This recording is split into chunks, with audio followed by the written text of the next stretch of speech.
Too fine. That's my part of barbershop too. Too fine. If he said in a vine, he's like, you point to the note, but you're not hitting the note. Too fine.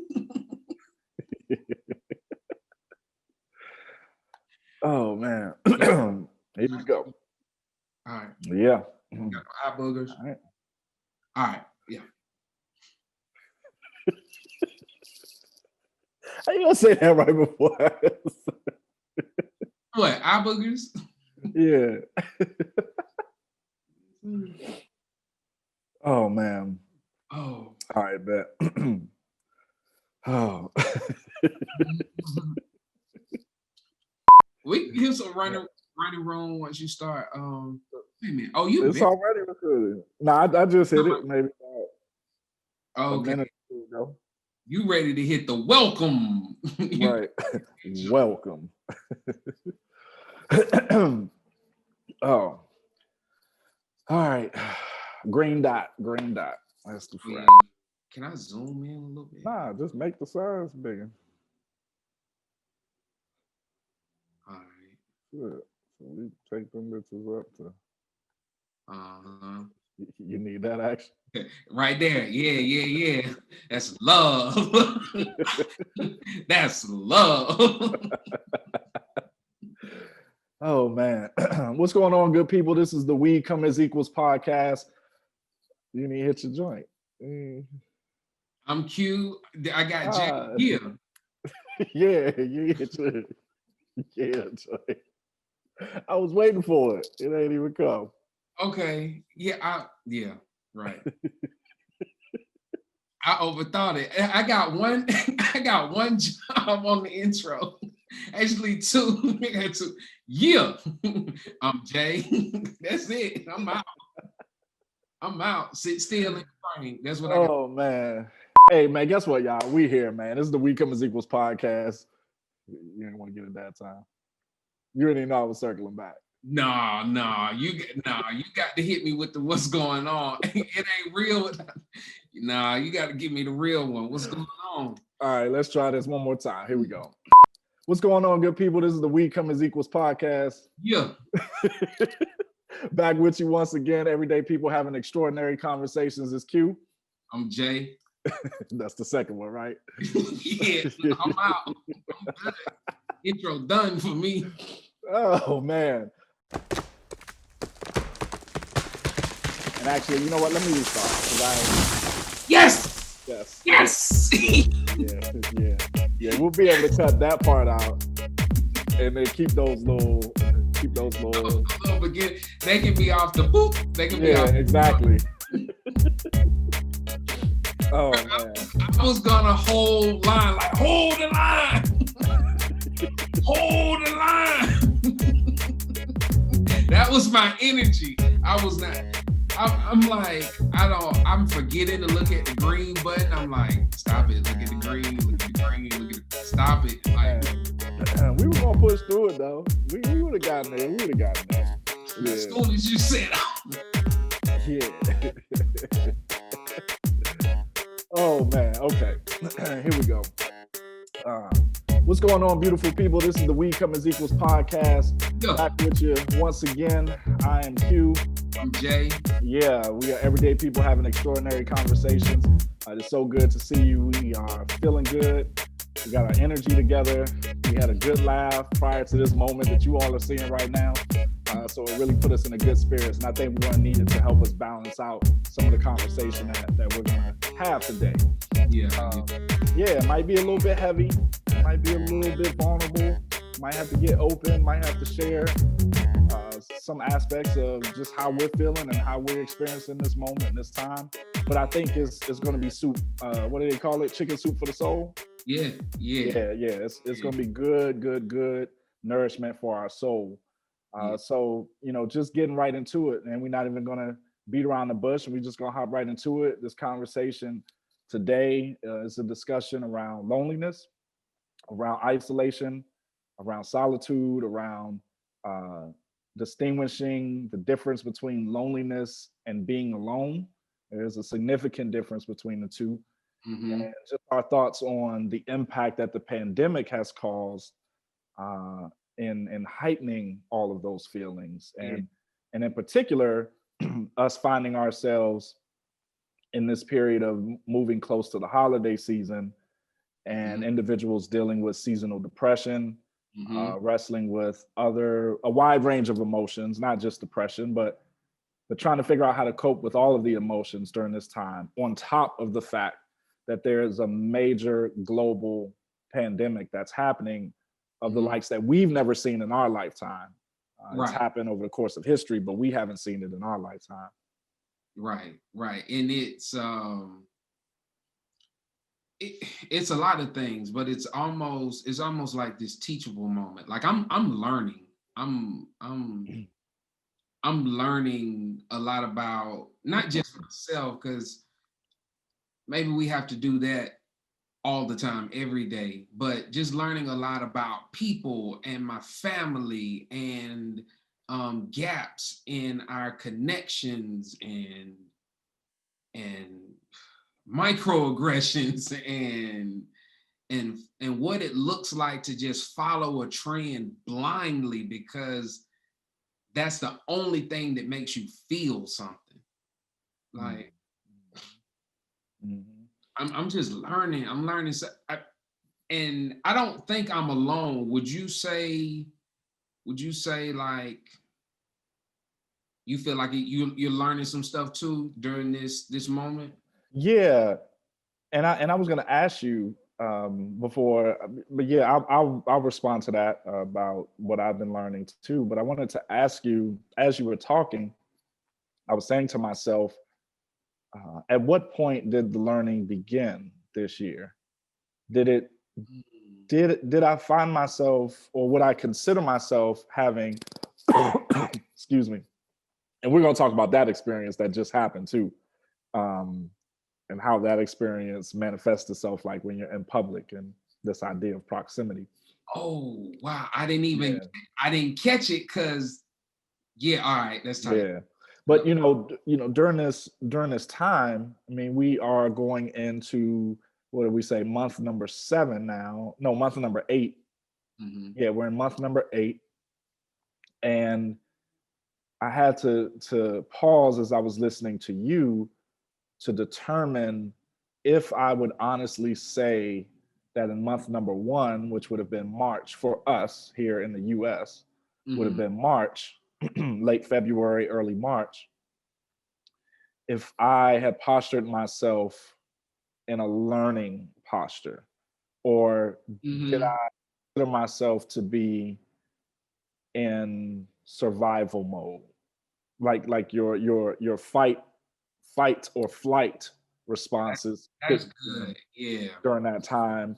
And I don't know if many of us were willing to accept what was happening as a learning experience, Mm-hmm. as much as we were seeking to like get past it. Because Mm-hmm. we all thought, originally this was going to be like a 3-week thing, and Yeah. and a Yeah. few of us, I mean, I had a mind that this was going to go to like July. Mm-hmm. I did not see necessarily November, Mm-hmm. but I definitely felt like, I kind of know how Americans go with certain things, and Mm-hmm. compliance is just not a thing for us. Mm-hmm. There's all of our rights and our freedoms and our, ability to do what we want to do. But the byproduct of that sometimes is we want to be able to do what we want to do, even at the expense of someone else's well-being. So, I was, as you were talking, I was trying to think through, at what stage in this experience over the last 8 months did my posture shift and I pivoted towards seeking it as a learning, as a teachable experience. I don't know. Like, do you have a sense Mm-hmm. or would you say that you've even arrived at that moment of it being a teachable? Yeah.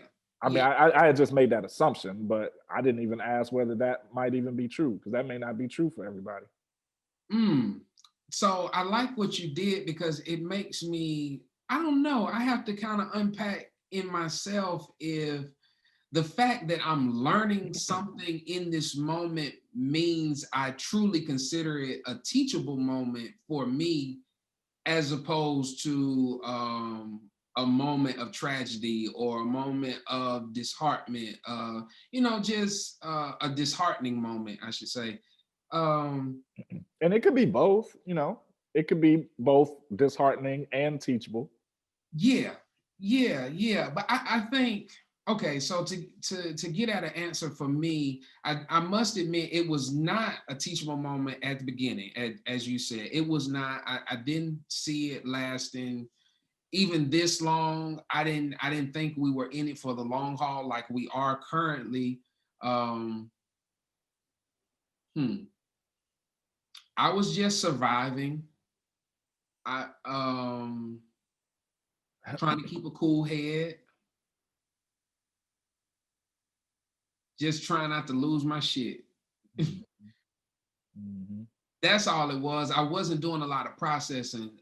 The only space that allowed me to do some processing about the moment was social media, because it was Right. easy to see the knee-jerk reactions of people with challenges and clubs and initiating things and launching things and these trends.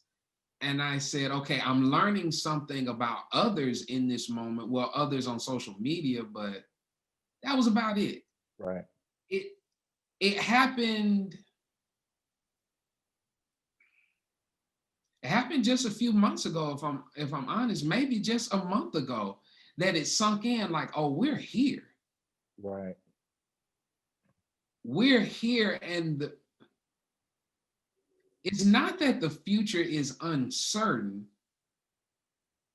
It's just that I don't know what to think about the future. Hmm.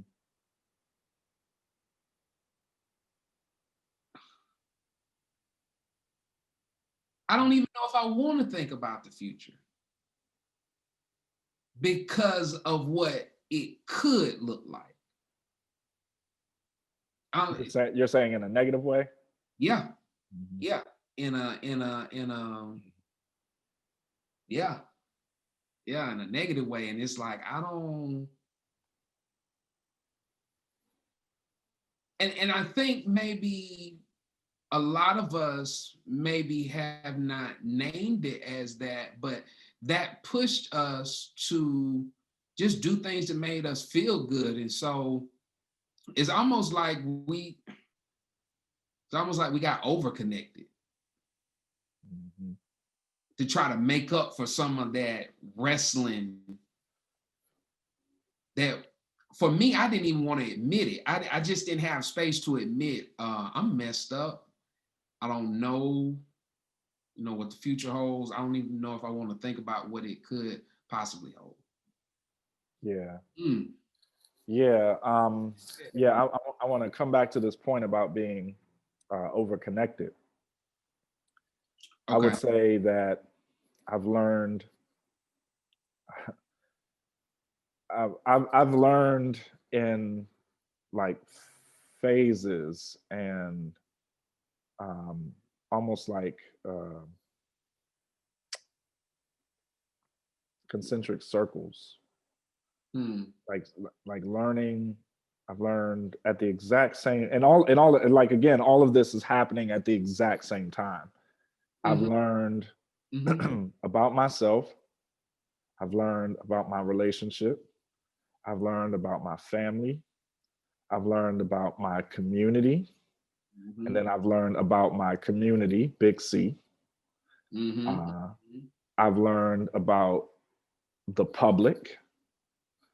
I've learned about society, the nation, Hmm. the world, as I'm kind of working my way out and looking at all of the the pieces of the solar system, the sort of social solar system.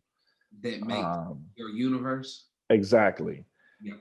And they're all moving just like you would see on a normal diagram of a solar system with the planets. They're all moving at different speeds, different pace, you know, and they're all in some ways trying to better understand their position with the thing that doesn't move, which is the constant at the moment. And the constant at the moment is the pandemic, is the coronavirus, it's COVID. COVID is the sun. And all of the pieces that I just described are moving around the virus. And they're all trying to figure out their position in relationship to it. And so, you know, I may have mentioned, you know, having to have COVID hit so close to home for me. It has really pushed me to think more broadly about my life, about the desires that I want for myself, for my family, for my relationship, for my loved ones, for my children that I have not had the chance to have at the moment.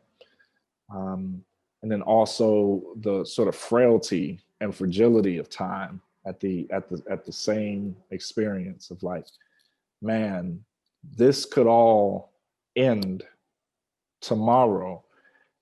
And I don't know why, for some reason, COVID has done this with a lot of people. That feeling that sentence that I just described is a feeling that so many have had, when that has always been present. You know, you could always go out of the house and get into a car accident, or, you know, you have a crime that's committed against you and something happens and you lose your life. But for some reason, maybe because of the it's like just random and ubiquitous, and there's no like usually we would be able to identify a pattern, right? Like I could identify a pattern that might say to me, I have a higher propensity to lose my life if I do X, Y, and Z. If I do a certain amount of drugs, I raise my probability of dying. You know, if I go to certain neighborhoods that may be a little bit more dangerous, statistics will tell me I have a higher probability of something happening to me.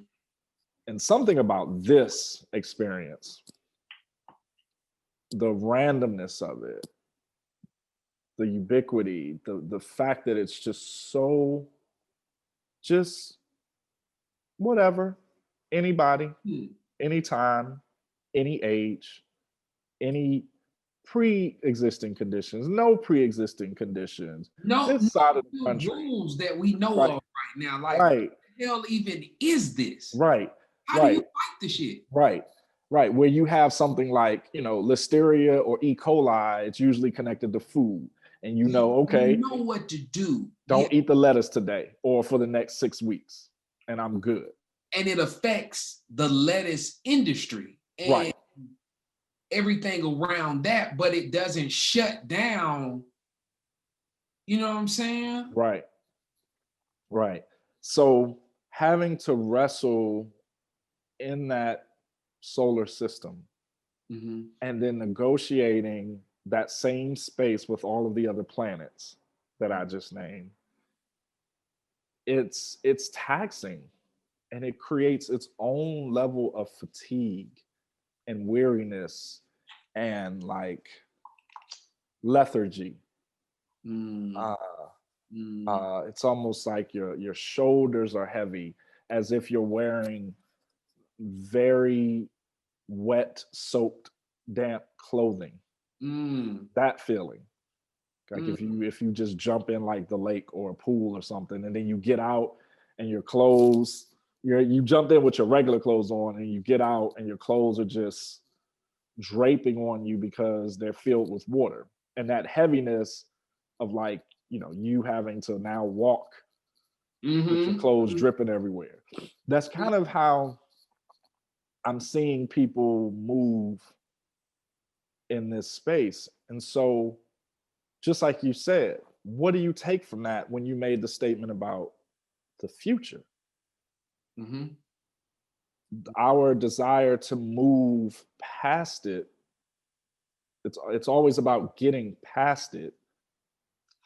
We're now confronted with the possibility that there is no past it, that there may be a reality and a life where COVID and all of its iterations and adaptations over the future will just be a part of our society. And then what does that mean for the future? Just as you're saying. And trigger warning before I say this for anyone, you know, having this conversation with us. When you were talking about, you know, us being in the midst of it still, it immediately made me think about the horrific video of our fallen brother, George Floyd. And that 846, right? Yeah. 846, and how watching that for that amount of time was enough to drive anyone crazy. We're in a 846 moment of society, and our networks and our family structures and business structures and relationships, we're still watching it. You know, watching that video, it's like part of you has to feel, even if you don't name it, when is this gonna end? Yep. Like somebody's got to come in a second and like tell Buddy to stop. Like, right. Bro, like, what are you doing? You know, you know, in this moment, a lot of our energy is like, okay, where's the kill switch? Right. So we're just in it, and you can't help but feel away, even if you don't know how to name how you feel about that. Yeah. To your point just a second ago, and circling back to the connectedness piece. You know, are we experiencing a sort of crisis of being overconnected? And that's it. That's a perfect way to put it. Yeah. I would absolutely agree with that belief, because where, you know, in the midst of the pandemic, we all sort of rush, as you just said, like we rush to this one central place that makes us, even if it's artificial, it makes us feel as though we're connected. Yep. And it's directly proportionate to the amount of disconnect that we feel from the pandemic and the rules and the ways that we have to function as a society because of the pandemic. The way that we that there's even a concept called social distancing. There's nothing social about being distant.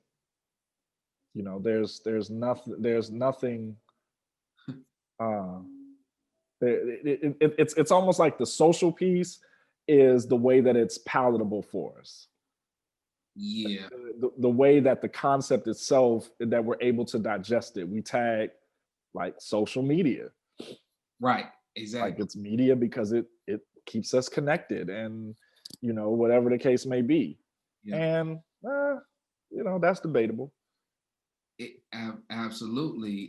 It's almost as if they chose social distancing as opposed to mandatory distancing. Right. Right. Risk prevention distancing. Right. Right. Safety distancing. Safety. Yeah. And so, I mean, you know, what would this be like had this pandemic happened in the 90s? You know, as we think about this idea of like distance, we wouldn't have had the sort of social media piece to help us bridge ourselves together. You know, and in some ways, I mean, without sort of going on this tangent of thought too long in terms of the 90s or or even times before that. Just I guess we're saying like pre-internet, social media, whatever the case may Yeah, be. yeah. You know, pre us having the ability on our phone to be able to do that, or our laptops or our tablets or whatever Mm-hmm. case Mm-hmm. may be. Um, I actually believe we may have coped with it a little bit better. I think we would have coped with it. One, because at that time we're only getting our news sources from a couple of places, Mm-hmm. and then two, compliance was more readily acceptable. Um, and now, because you have a sort of proliferation of any and everything, everyone's opinions, everyone's views, everyone's research, everyone is whatever, fill in the blank. Mm-hmm. You now have a lot of room for speculations about everything, in ways that you wouldn't have had at that moment. It would have been, oh, we just got to shut down for 2 months. Then we would have just been shutting down for 2 months. And that just would have been what it was. I think. I mean, maybe, that's an No, oversimplification. I don't know. no, I think we would have. I think I agree, and I think we would have innovated phone calls. There would have been leaps and bounds in telecommunications. Um, because there was a time when you left home and there was no connection to home, like none. Right. You didn't know what was going. We live in a time now in 2020. You can watch your home when you leave. Right. Away from home. Yeah. Like, talk about being connected. I mean, but it begs the question: are you, because you can see inside of your home when you're not there? Are you connected to your home? No. No, you're connected to a representation of your home You're connected to a on view. uh You know. Hmm. right. Hmm. Yeah. So they never figured out how to solve the connection issue. They I just, I don't know if that's what they saw as the problem. it's not. Yeah. It's Yeah. not. It's absolutely not. But I think some of us acted as if it was. It's in the same way. I think we talked about this a while back, how, and maybe they've changed over time, how Chick-fil-A doesn't necessarily say they do healthy food, but general perception is that it's a healthier option. Yeah. Hmm.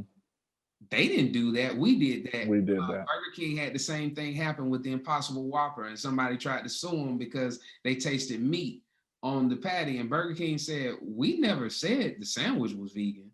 Hmm. We just have a vegan patty." Is all of these assumptions Right. that we just kind of naturally make, Right. and maybe in the 90s there were less assumptions being made about what it meant to be connected Yeah. and what it meant, as you said earlier, to push back Hmm. against a mandate, a norm, a trend, a thing to do. Yeah, yeah, for certain. And the belief, and then that assumption now translates into where we are now. Mhm. This assumption that for some reason the pandemic has like created our emotional experiences that we're seeing. When like what I mean by that is that so many things, like the pandemic is becoming a red herring to explain things that were actually already there. That Mhm. the pandemic didn't create these things, these impulses to do or act out in a certain way. A perfect example of this, right? The anti-maskers is a great example of this. Okay.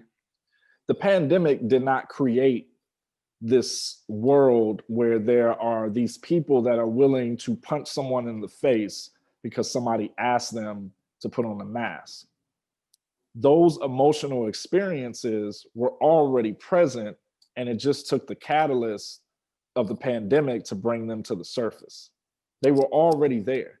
Big And fact. so this now, kind of leading into our conversation, ties segues perfectly into this idea of the way that we have wrestled with loneliness and Hmm. isolation and being alone during this time, that many people have attributed that to, wow, I'm having such a difficult time being alone. Oh my God, I'm losing my mind. I can't deal with, I can't believe, da da da da da.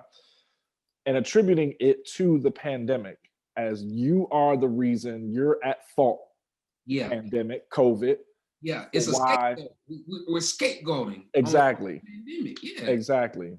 Versus the fact that it was that we've already had a unique predisposition to loneliness long before the pandemic came, Yeah. and in many ways, what we've come to understand as the experiences through social media, back to that question of like, was it did it have an intended purpose to address connectivity, to Mm. solve that problem, Right, right, right. and it actually maybe never intended to do that, and in many ways amplified issues around isolation and loneliness as a whole.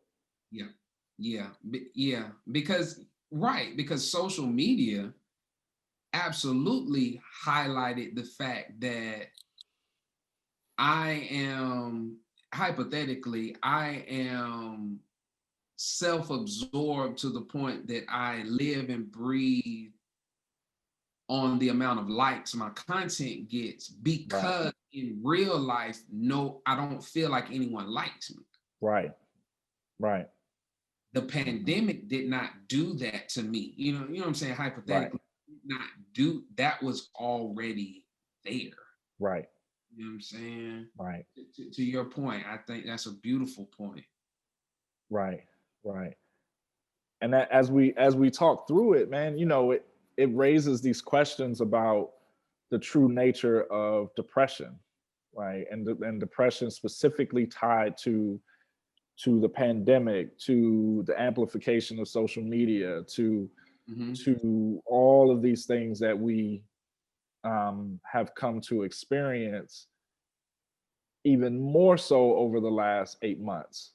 Hmm. Um, when as we were like thinking about this conversation and kind of unpacking this question around depression, there was this concept that we came upon, a particular type of depression.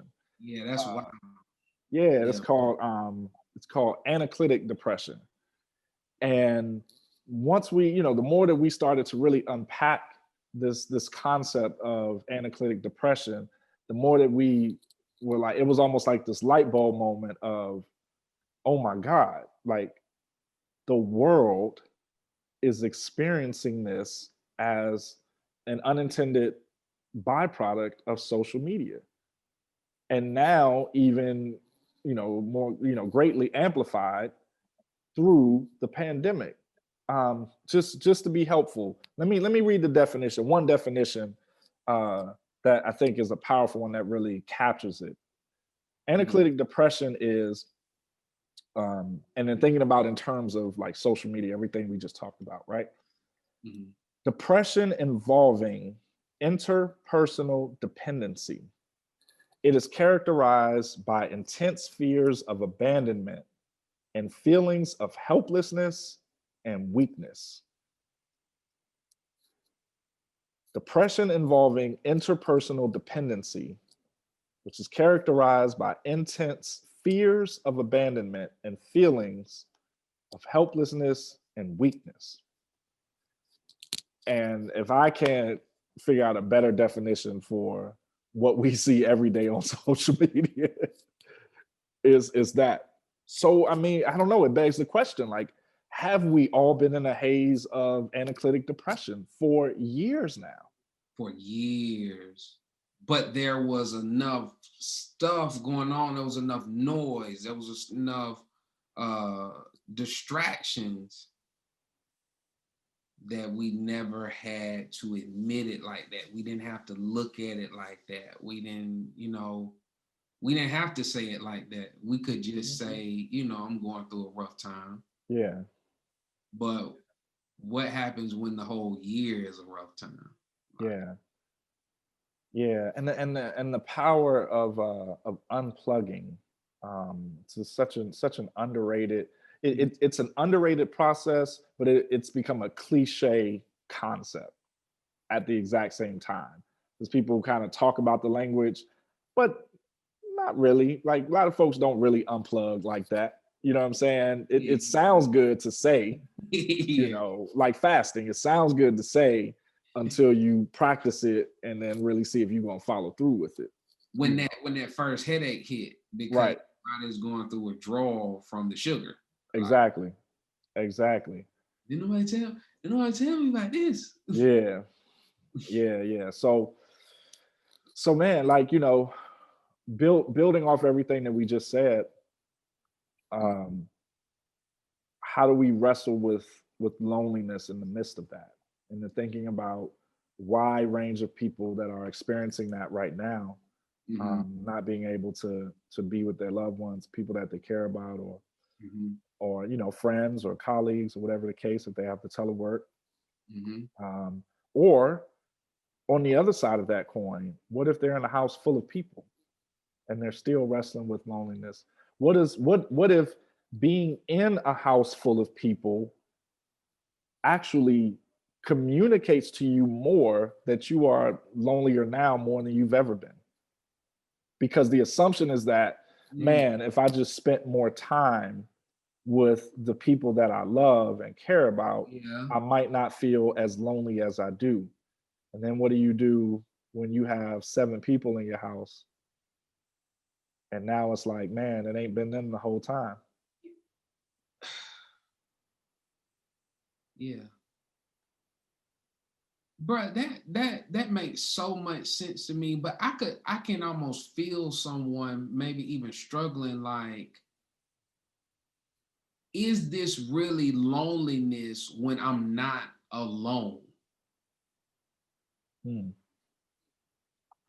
Like, I'm not, like you said, it's a house full of people, and are there other interpersonal issues going on amongst these family and relationship dynamics? Is it, I could see someone, we kind of have had some time to sit with this. When it kind of came up within us, we said, okay, let's talk about it, and we didn't know how we were going to get into it and all that, but we've sat with it for a minute, and we had to name how it was making us feel. You know what I'm Yeah. saying? So I'm thinking somebody hearing it, they're like, is this even loneliness? What I'm feeling? It's all these people. Like, my wife is in here with me, my husband is in here with me. Right. Right. So there's a lesson in wrestling with it, but so there's a difference. Is that what we're saying? It's a difference. Yeah, I think we have to parse that out. We have to unpack what it means to truly be alone. Mm, And then I think that will propel us into that's how is it different to be alone and to be lonely. yeah, that see, Yeah. it almost gets spooky, because alone is something that is scary to a lot of people. Yep. A lot of children, a lot of grown people, a lot of people in relationships might be in a jacked up relationship right now just because a couple months ago, 8 months ago, you just didn't want to be alone. Yep. Uh-huh. So you got with somebody that was flirting with you. Right. Shit. Right. And Right. that's real, no judgment, no, no. Yeah. I'm just saying that's how it goes sometimes. Yeah. And so I'll say that idea that you're describing, this fear around being alone and Mm. how it's the boogeyman or the boogie woman Mm. or the boogie non-gender conformer. I don't know what the name is. Bruh, that is so funny. That doesn't bother me at all. But some people get so exhausted by that. Yeah. Just learn a new word. Right. Right. You're saying the same thing. Just learn how to say it in a way that don't, trigger somebody's childhood trauma. Damn. Exactly. Right. Is it that deep? Like, it's people really out here struggling with that. Hmm. All you got to do is pick a new word. Yep. But anyway, Simple as that. But Yeah. no, man. You know, the fear of being alone, and and you know, and this is probably, I think maybe this might be a good place to really name this in this conversation. Mhm. You know, for those that are watching, those that are listening, this conversation is just as much for us as it is for you all. Mm. So, you know, you may find us taking these long moments to pause and reflect. Uh, Part of it is because we felt that it's important not to rush through this discussion, um, because this discussion might be something that someone needs to get through their week. But we also felt it was important not to rush through this discussion because we wouldn't be true to ourselves in whatever it is we're processing being in the midst of the pandemic. We're not having this conversation on the other side of the pandemic, Mhm. Mhm. having it right in the middle of it. So many revelations that are coming to mind are actually coming to mind right now for the first time for us. Yeah. And so we are living it at the same time that you all may be living it and listening or watching this for the first time. Yeah. So I just wanted to name that, Yeah. Yeah. Yeah. because you know it may feel as though our pace is moving at a more patient, diligent, step by step pace as we unpack these ideas. Mhm. Mhm. Yeah, Yeah. yeah, It's space. It's space to do our thing and laugh. We always trip out. Nothing wrong with that, but it's also space just to sit here yep, a minute and yeah, think about this stuff. yeah. I mean, to be alone, truly unpacking that, Hmm. to be alone, in some ways we already enter the concept of being alone by of defining being alone by a definition of being together. In some ways, like the alone, being alone has traditionally been defined as the opposite of being together. It's not together, not being together. Right. um Not being together. uh yeah, not together, right? Not yeah, yeah, yeah, yeah. Yeah. That's exactly So the word. That's the spell that word cast. Yeah. yeah. um so we fight it, we push against it, we wrestle with it. You know, all of us know people that, like, they always have to be in the mix, they always have to be around somebody, they always have to be doing something. And in many ways, I would argue that some of those individuals are the loneliest people, even in the midst of being around hundreds of other folks. That's That why that they it, act like they do that. yeah, Yeah. Yeah. it's something that they're chasing, and maybe part of it is we aren't taught how to properly be alone. Oh, wow. No one teaches that to you. Be- What should be mandatory learning, because there's such benefit that one can gather on their own rather than what they can gather when they to gather right. together. Yeah. Right.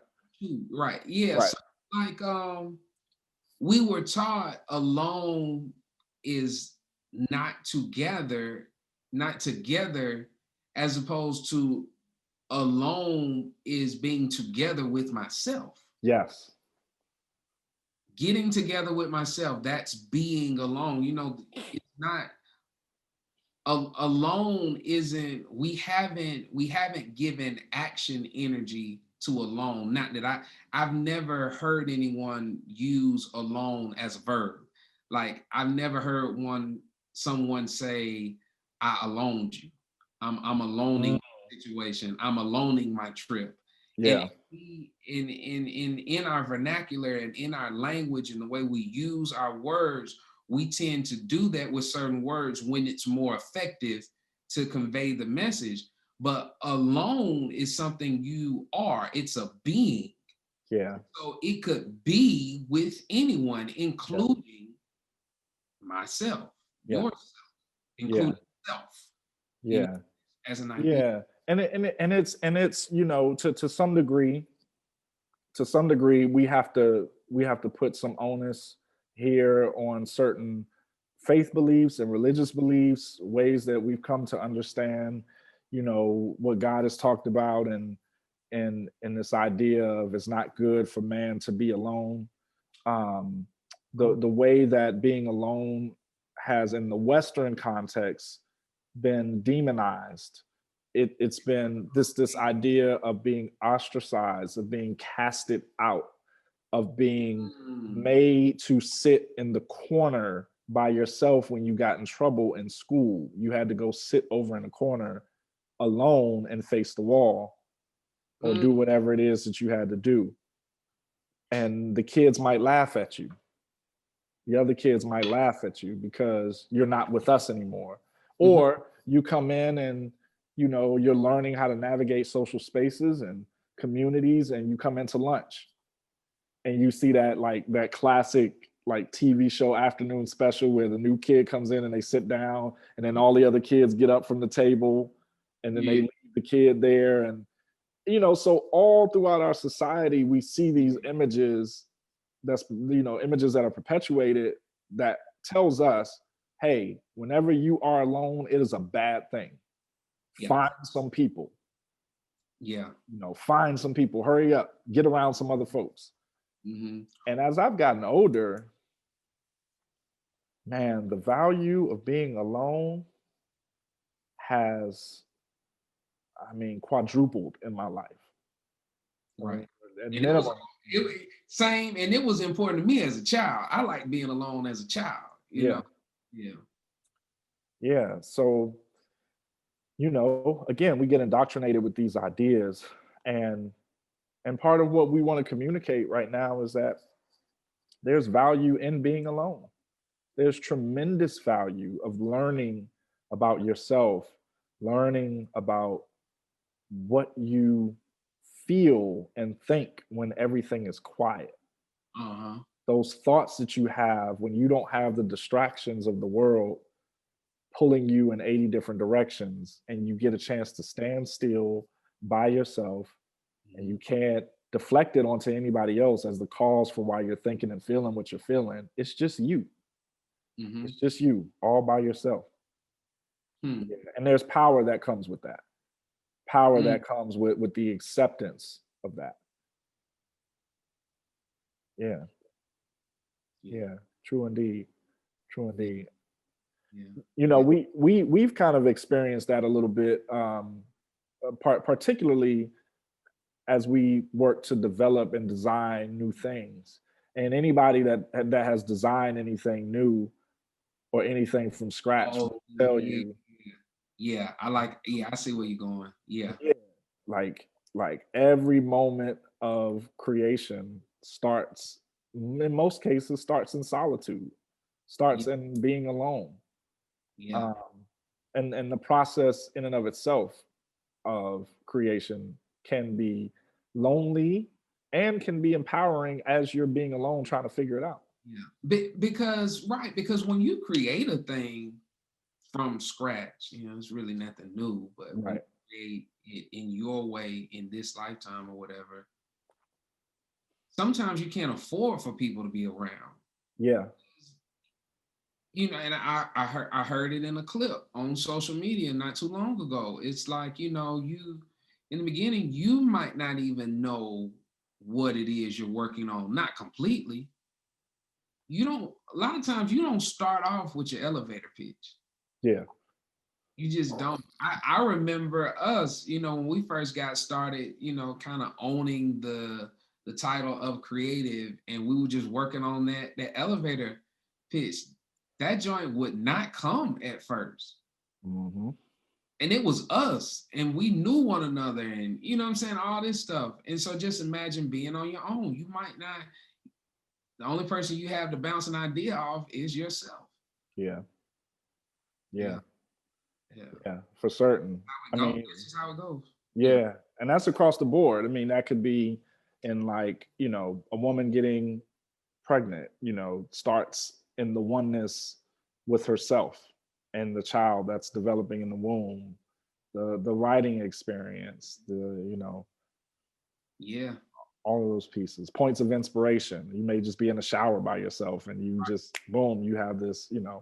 And eureka moment. time it starts here alone with self, not with this new kind of fresh way of thinking about alone. So alone with self, it starts that way, but then it becomes something else once other people begin to experience it. So giving birth, you know, prayerfully a child is born into a support system. So Yeah. the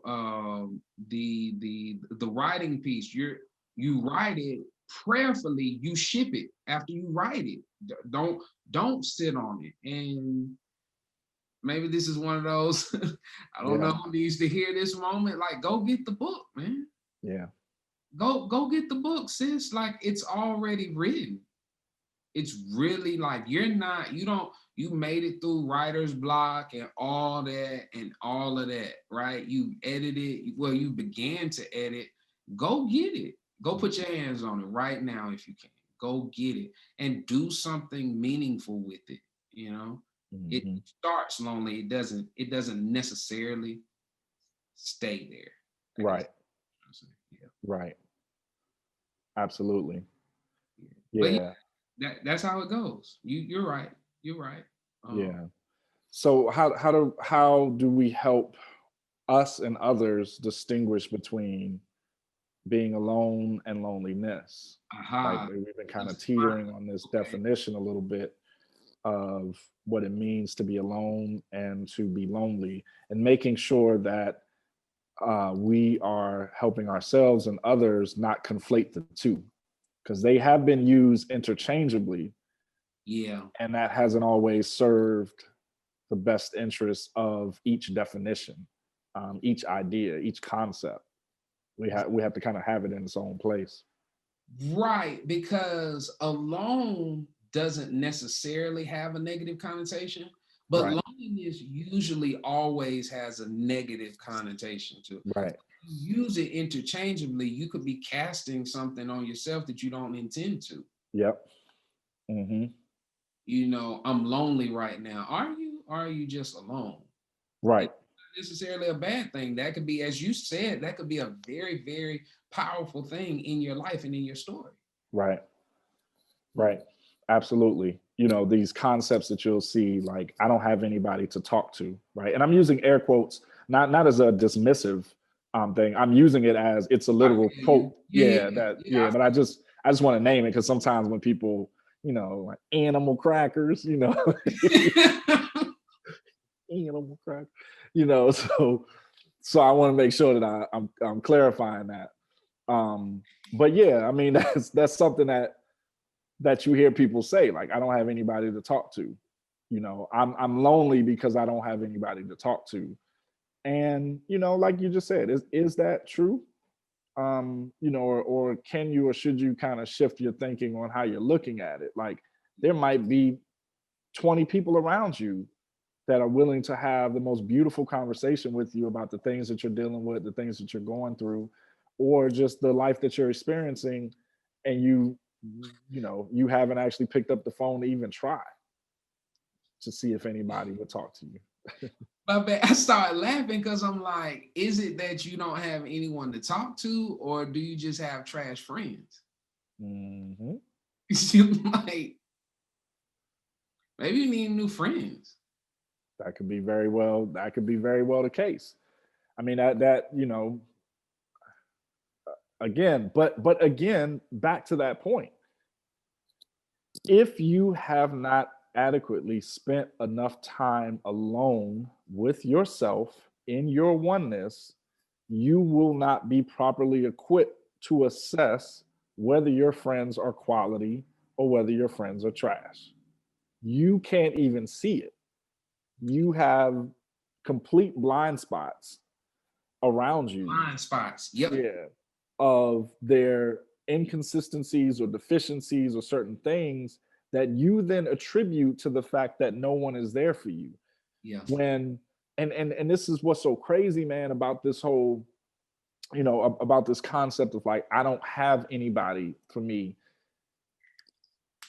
It would behoove one to try and spend a lot of time alone earlier in life, because it becomes more difficult to cultivate these relationships the older you get. It's more difficult to go out and seek a best friend when you're 45. People are kind of set in their relationships, and they're even set in the dysfunctional ones that they like written off as like that's just the way that they are. It's Coming to America. Where do you go to meet a nice girl? Right. Right. Exactly.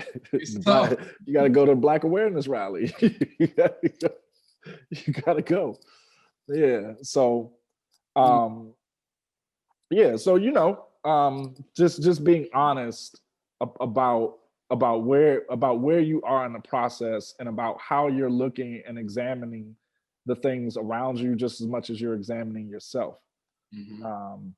And figuring out what it really means to express this idea of having strong emotional health, because your outlook, that glass half empty piece, can be extremely detrimental to you really embracing a full idea and concept of community, and of having loved ones and people that care about you. But sometimes those narratives can get really strong, like really really strong in your head. And once the subconscious mind's made up that you don't have anyone there, there's nobody that supports you, there's no one that cares about you, there's no one that would care whether you are alive or not alive, there's no one that loves you, um man, it's only people that wish the worst on you, it's just my haters, my enemies, that sort of ideology can be a very powerful narrative, Yeah. you know, Yeah. governing the way that you operate, in your life. Yeah. I like to use the language, just casting a negative spell, Yeah. continuously saying these things. Yep. And you say it so much out loud and in your head, you naturally begin to believe it. Right. And that's when it has power. Once you begin to believe the idea, it's Yeah. like activate it, Yeah. you plug it into a power source. Yeah. Then it Yeah. just Yeah. does, does comes in and just start knocking stuff over. Like, Yeah. that's a house guest. We talk about being alone. That's a house guest that negativity. Probably don't need to invite them. I don't want to be safe at home, sheltered with that. Yeah. No. Yeah. Because it's difficult to get negativity to move out. Once it moves in and starts unpacking its luggage and hanging up the clothes It's always got baggage. all the time, lots of them too, Big, enough that you could put up in the attic. Come get those later. Once you unpack these, you're gonna have to go get those later. right. It's hard to get negativity to move out. Yeah, big designer bags and big dollar store bags too, because Right. some baggage is a little more expensive than others. Exactly. Yeah. Come in, Yeah. don't want to leave. Yeah. But you know what? I think maybe this might be, as we kind of talk about this, unpack this idea of like narratives, like the stories that we tell ourselves. Maybe this is a good tangent for us to talk about the difference between truth and true. Okay. Yeah, the difference between something being true and something being the truth. Okay. Does that conceptually? Yeah, I feel like we picked it this before. And this is cool because if we did, we get to go back and see it. Right. Does it still ring true? Right. Right. Does it still ring true today? But yeah, I think that's because it might be all right. It might be true that you don't have anyone to talk to, but the truth is you haven't been honest with your needs from others around you. Right. That's the truth. And it's not that you made a mistake, it's just something you haven't done yet. Right. And so maybe the people around you will grow with you once you start to name what you need. That's the truth. Mhm. I don't. Yeah. Oh, go ahead. I'm sorry. Go No, ahead. go. Yeah. No. I was just gonna pick up right where you left off right there, and Mhm. say that what's true for you is 100% real, and it's not us saying that what's true for you is to be dismissed, because it can be very true for you and how you feel, and it does not mean that it's synonymous with being the truth about a thing. You can have an outlook, just like you said, like you can have an outlook, and in your heart of hearts, deep down inside, you believe it to be true. And then once you start to believe something to be true, just like when you're car shopping, you're looking for a certain car, and you start seeing it everywhere. Like, once you believe something to be true, That you is start so. seeing all the signs that point to that thing being true. But Yeah. if you took a step back, or if somebody else was to analyze the entirety of the situation or the relationship or whatever the case may be, Mhm. they'll see a truth that does not live inside your truth.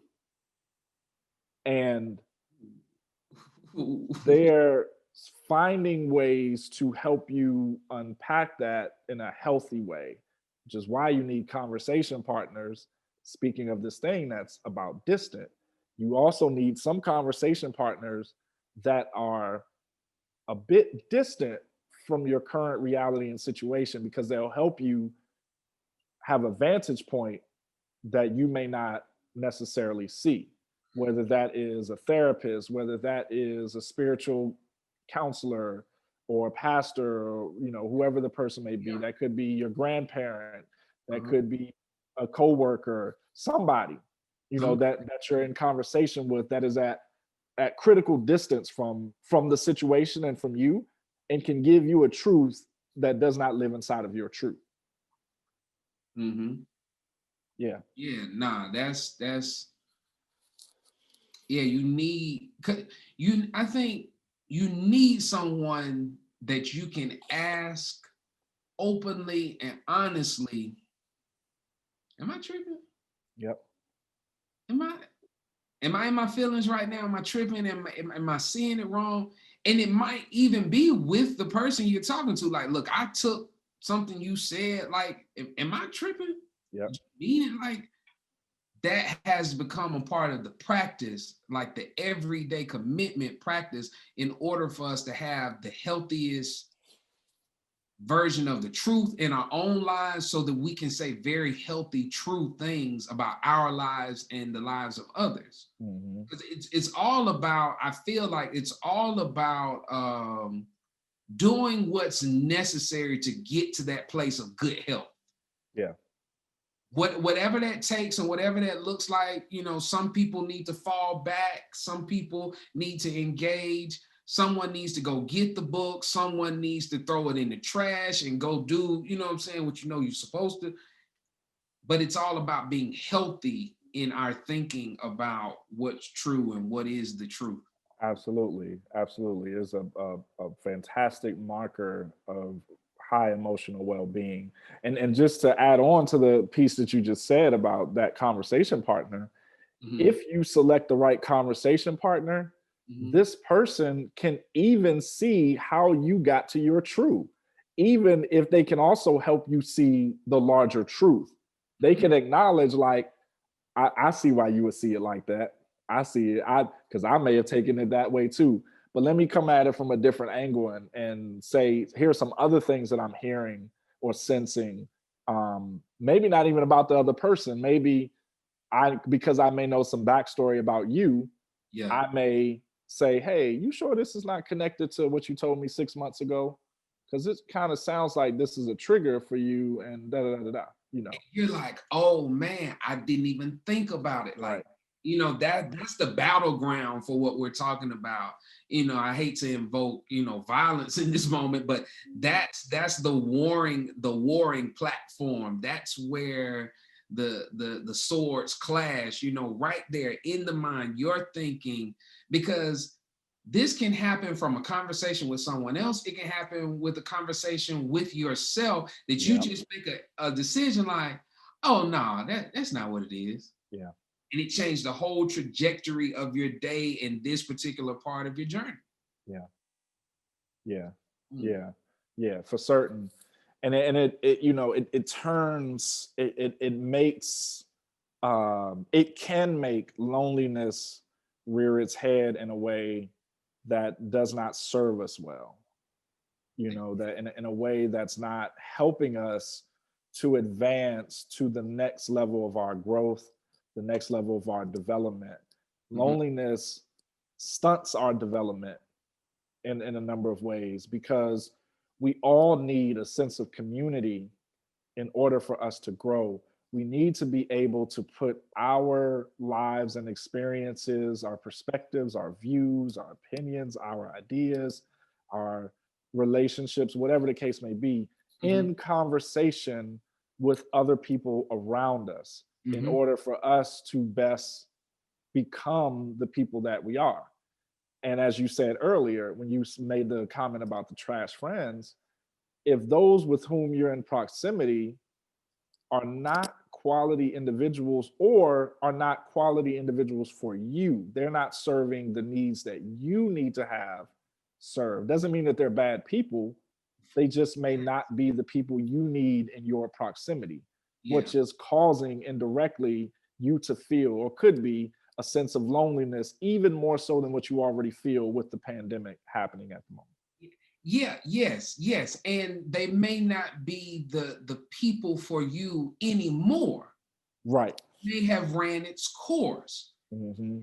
Grown. We've been in this for months now, and you've used it as a teachable moment, and you learned some things about yourself. And so your needs have changed, and it's like you said, it's not that they're bad people, and it's not that they were tricking you all this time either. Yeah. You had me fooled. I thought you were this way. No, when we grow, if our friends don't grow with us, then you know what you got to do. Yeah. Yeah.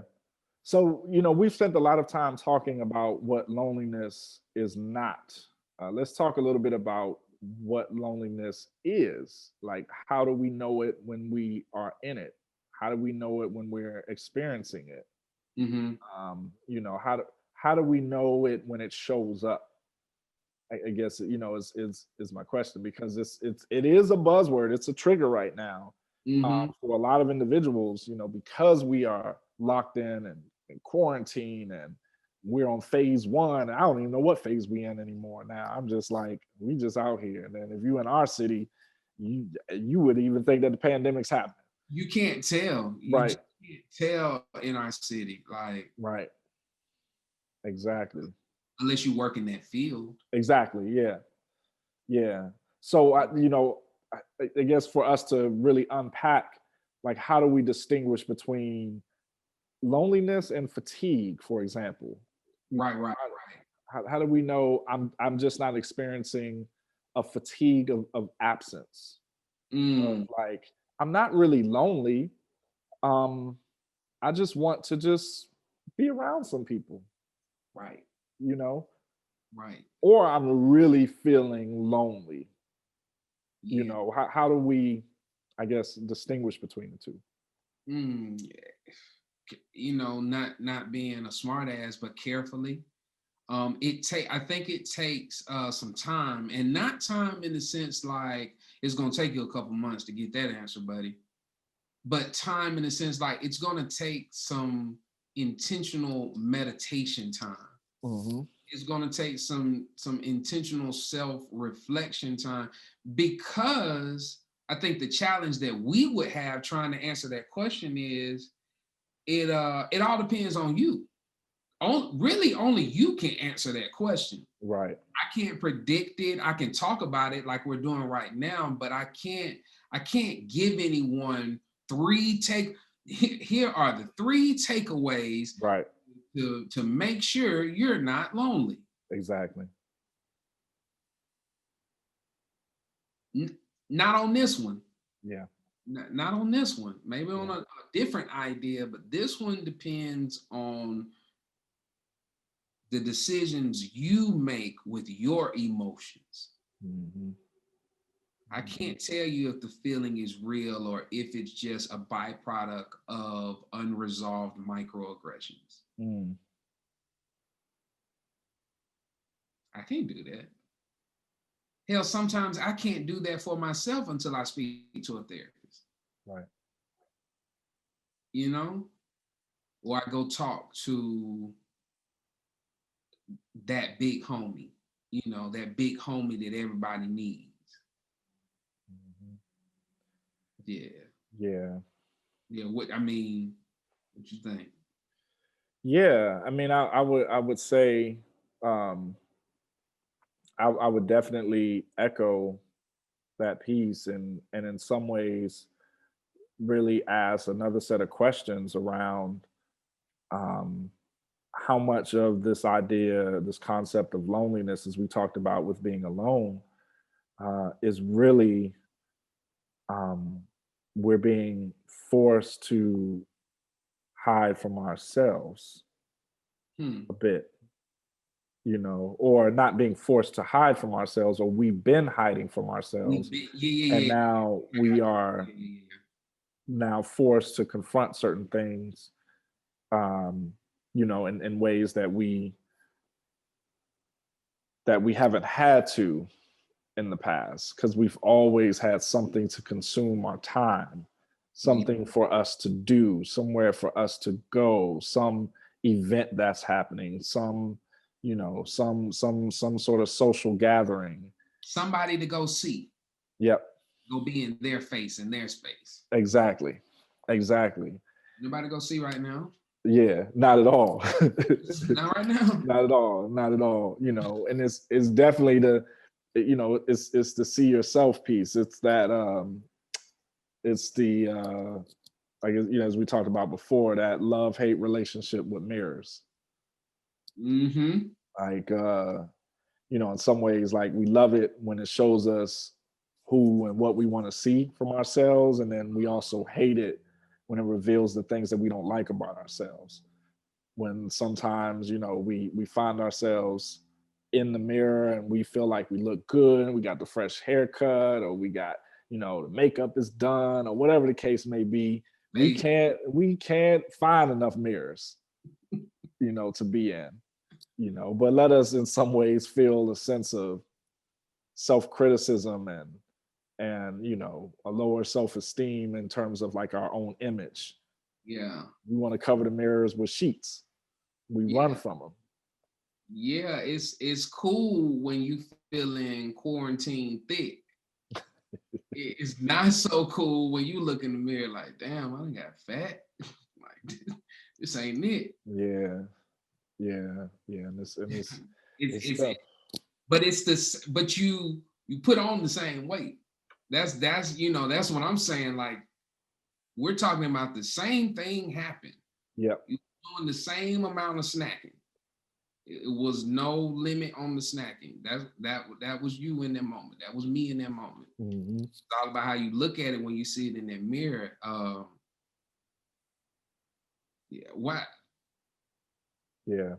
What you think? You think it's something to that? The mirror itself, is it something? Is it something about the mirror that's different than like seeing a picture of yourself, or is it kind of like, Yeah, I mean, to some degree, it's the photo gives you the opportunity to edit. The photo gives you the yeah, opportunity to that's curate yeah, what you want before it's seen by anybody else beyond filters, yourself. filters, Yeah, filters. yeah, I can crop. I can put in a different background. I can, rotate. yeah, do all types of things like that. But it's something about that mirror, that damn mirror. It's something about that mirror. That mirror is just, you know, I mean, capital T truth. It's okay. And you can't curate the mirror. You can't filter the mirror itself, just a plain mirror.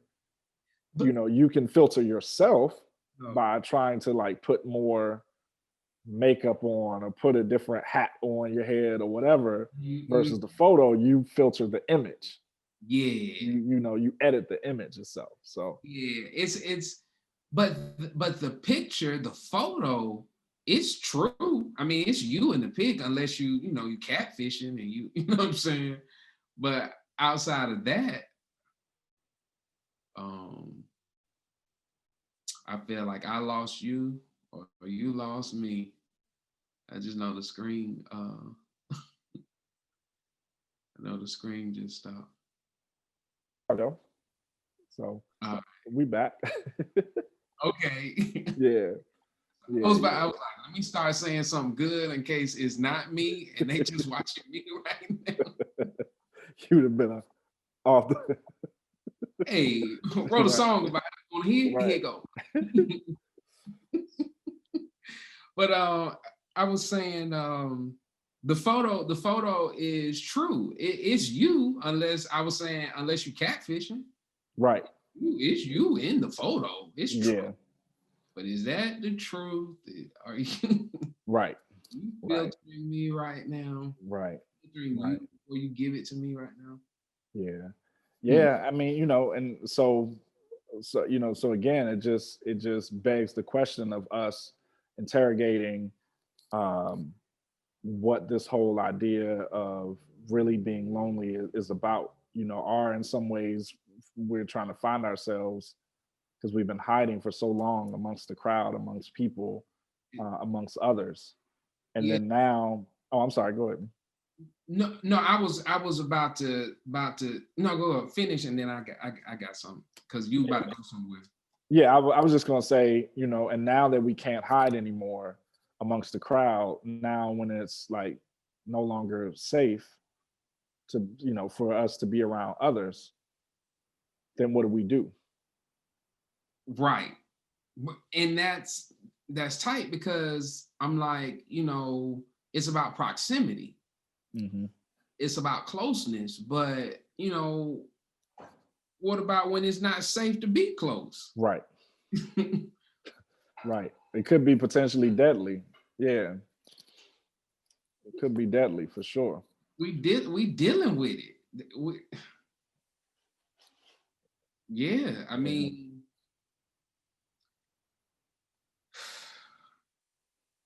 I don't know.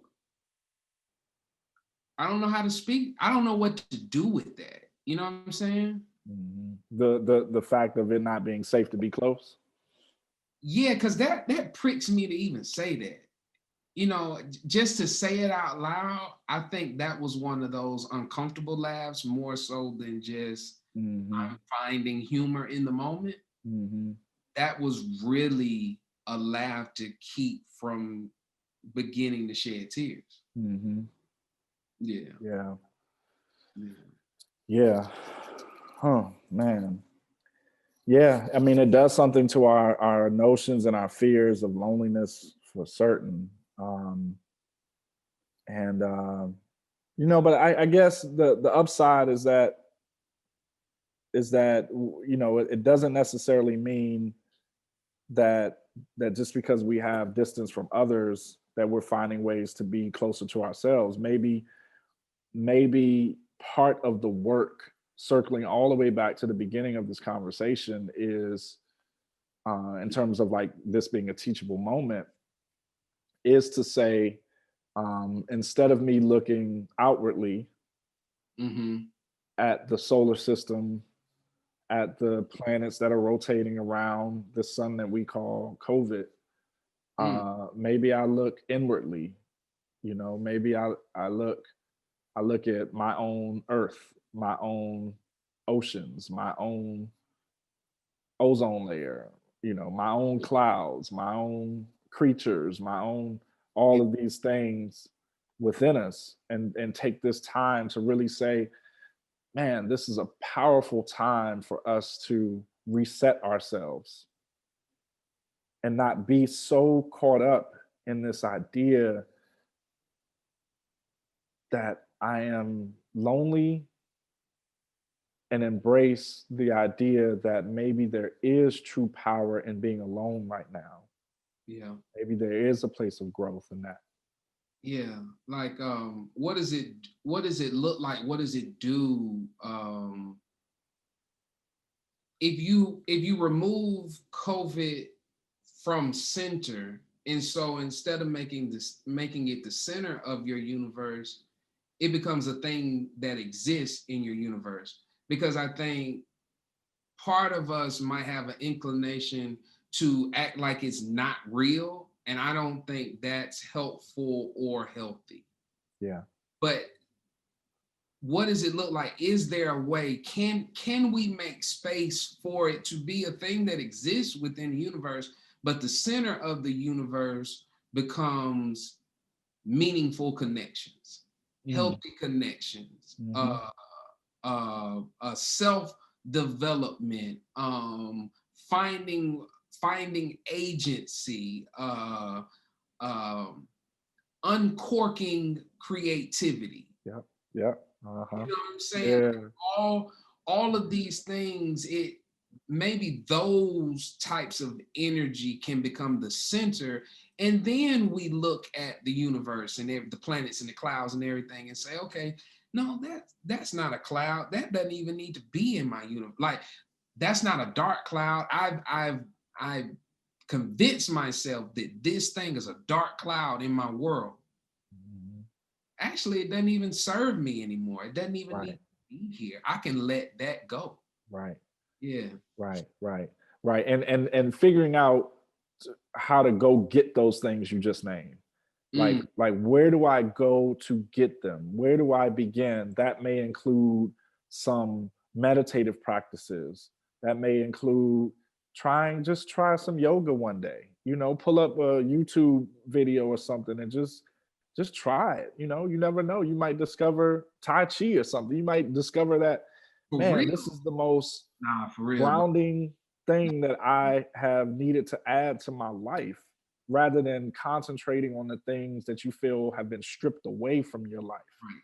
during this time.